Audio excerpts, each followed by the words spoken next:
Imagine what could happen if knowledgeable pro-family voters showed up in November.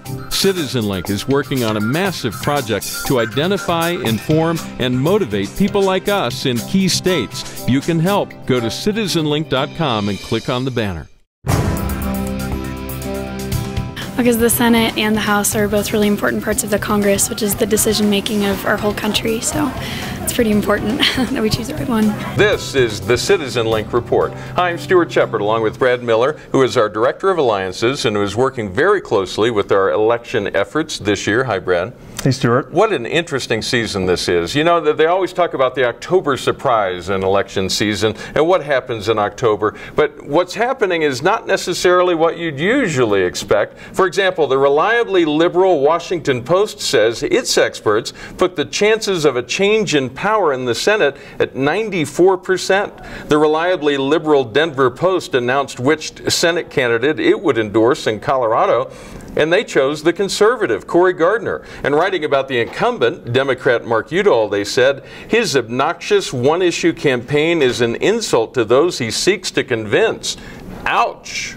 Meanwhile, in Kentucky, the Louisville Courier-Journal interviewed Allison Grimes, who's trying to unseat Senate Minority Leader Mitch McConnell. Her campaign is largely built on the idea that she is not like President Obama. So, the newspaper asked her 3 times whether she voted for Obama, and she refused to answer 3 times in a row. And she got asked again on a debate on the Kentucky Educational Channel, and she again refused, citing the sanctity of the ballot box, which is practically a laugh line in any comedy club in the country. Brad, looking at the big picture, this could be a significant year for conservatives. It really could be. It really, I believe, hinges on value voters getting out to the polls. I mean, time and time again, we've identified elections in the past. You know, you think of the history, recent history of elections, and where conservatives have been successful.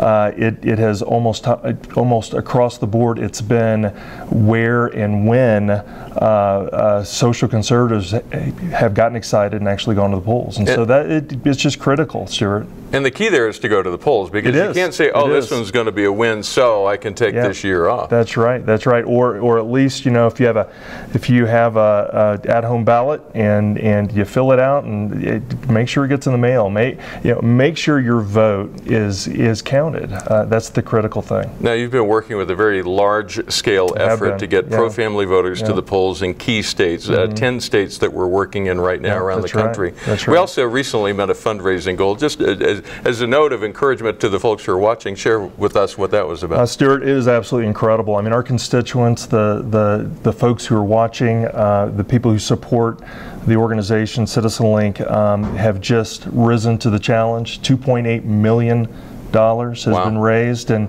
now every single dollar will be going to the critical races that are very, very close, which are, you know, frankly, most of the U.S. Senate races. I mean, they're almost all within the margin of error. And so for conservatives to really have an opportunity to take the Senate, again, it's going to require all hands on deck. And the funding that we've received is going to help us do that in a big way here in the final throes of the election. So we want people to continue to give, because it can be applied toward these other elections that are out there, but also to make sure you vote. That's the main point. Yeah, that's right. Now, one way we're working on this is through phone banks around the country in key states. We're also doing mailers and other things, but phone banks in particular are interesting to me because I got to watch one yesterday and see what it looked like. Describe for us what happens at those. Well, it really is incredible. And by the way, we've had 1,300 volunteers coming into our phone banks. 1,300 from all walks of life, and many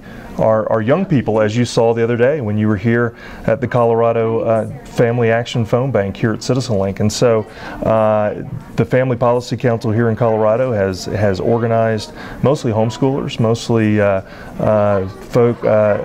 families who homeschool and who participate in a debate club and organization just for homeschoolers.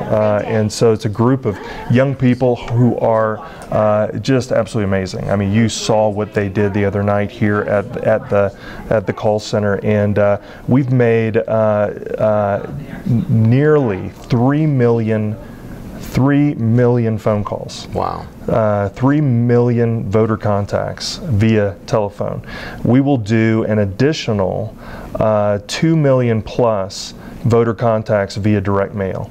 And this is all a result of the collaboration we have with the family policy councils across the country, but it also is a result of the funding we've received from our viewers. And so we're just incredibly blessed and thankful for the opportunity to engage at this level in this critical election. And the key here is what we found is if people know where the candidates stand on social issues, they then are more likely to go vote. That's exactly right. I mean, we're not endorsing candidates, Stuart, as you know. I mean, we're just simply educating the recipient of those phone calls and the recipient of the mail pieces regarding the positions, the very different positions, the contrast between the candidates. And so you have, especially on the issue of life, you have a dramatic difference between the two candidates in absolutely every single Senate race. It is amazing. I mean, the contrast is stark.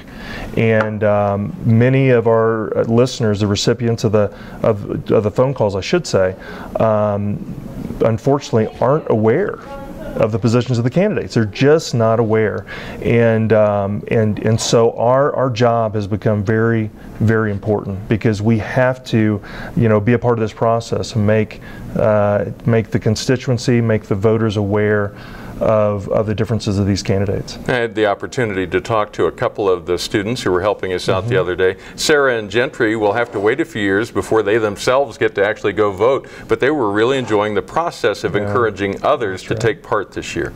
We're making sure that what the media is telling us is really consistent with what people actually think. And I expected to do it 1, maybe 2 times and then be done with it. But it's been so interesting because you're interacting with all different kinds of people and you get to see what Colorado really thinks about major issues, and I think that's really fascinating. They should have their voice heard in society because we are a people's government, a people's society, so they should be able to have the person that they want in office. Now, Brad, I want to give you an opportunity to encourage people to get out and vote this year and also to give toward the effort to motivate others to vote.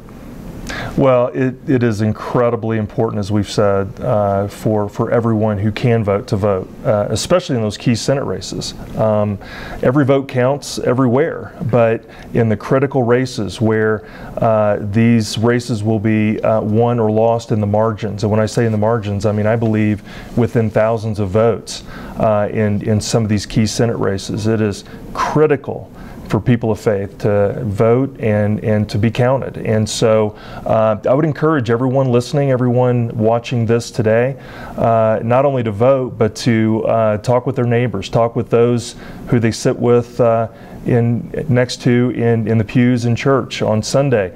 Talk with your friends and your family. Get everyone you can possibly get to vote. It is critical, and I understand that it's difficult to keep up on the positions of the candidates, especially when there's so much disinformation in the media and with all the campaign commercials. I for one am so very sick of the campaign commercials by now. We need to cut through that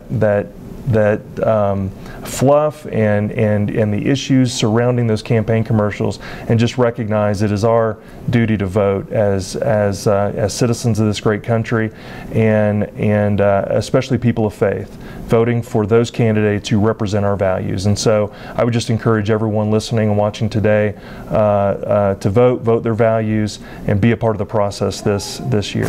All right, Brad, I know you've been working some long hours with this. We just want you to know we appreciate your effort. Thank you. Really appreciate your work there. Hey, if you'd like to contribute and help us out with the project to encourage more people to get out to vote this fall, you just click on the banner on the homepage of CitizenLink.com. We encourage you to pray for the races around the country, but above all that, pray for the nation and the direction of the nation. By changing the balance of power in the Senate, perhaps this fall, it can really impact generations to come through both the justices that are put on courts as well as legislation that may get moved through the Congress if that stalemate can be broken up there. And remember, stand tall and be heard.